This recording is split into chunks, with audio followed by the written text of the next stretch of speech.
Hi all welcome to Blasters arena. വരുന്ന Asian Cup യോഗ്യതാ മത്സരത്തിൽ ഇന്ത്യയും ബംഗ്ലാദേശും തമ്മിലാണ് ഏറ്റുമുട്ടുക. നവംബർ 18 രാത്രി ഇന്ത്യൻ സമയം 7:30 ഈ ഒരു മത്സരം നടക്കുക.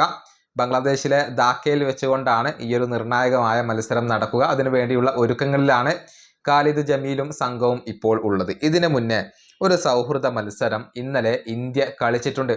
ഒരു ക്ലോസ്ഡ് ഡോർ ഫ്രണ്ട്ലി മത്സരമായിരുന്നു. അതായത് ബംഗളൂരുവിൽ അടച്ചിട്ട ഒരു സ്റ്റേഡിയത്തിലായിരുന്നു ഈ മത്സരം കളിച്ചിരുന്നത്. ദുർബലരായ ഭൂട്ടാനായിരുന്നു ഇന്ത്യയുടെ എതിരാളികൾ. മികച്ച വിജയമാണ് ഇന്ത്യ ഈ മത്സരത്തിൽ സ്വന്തമാക്കിയിട്ടുള്ളത്. 1-6 ഗോളുകൾക്കാണ് ഇന്ത്യ ഭൂട്ടാനെ ഈ ഒരു സൗഹൃദ മത്സരത്തിൽ പരാജയപ്പെടുത്തിയത്. പക്ഷെ അതിന്റെ കൂടുതൽ വിവരങ്ങൾ ലഭ്യമായിട്ടില്ല. ലഭിച്ച ഏക കാര്യം 120 മിനിറ്റ് ആയിരുന്നു ഈ മത്സരം ഉണ്ടായിരുന്നത്. അതായത് ഒരു പകുതി 60 മിനിറ്റ് ആയിരുന്നു ഉണ്ടായിരുന്നത്.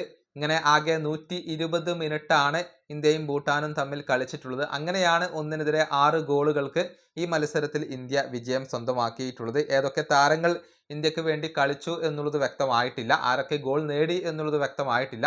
റയാൻ വില്യംസ് ഇന്ത്യക്ക് വേണ്ടി അരങ്ങേറ്റം നടത്തിയോ എന്നുള്ളത് കൂടി വ്യക്തമാവേണ്ടതുണ്ട്. എന്നിരുന്നാലും 1-6 ഗോളുകൾക്ക് ഇന്ത്യ വിജയിച്ചു എന്നുള്ളതാണ് ഇപ്പോൾ അറിയാൻ സാധിക്കുന്നത്.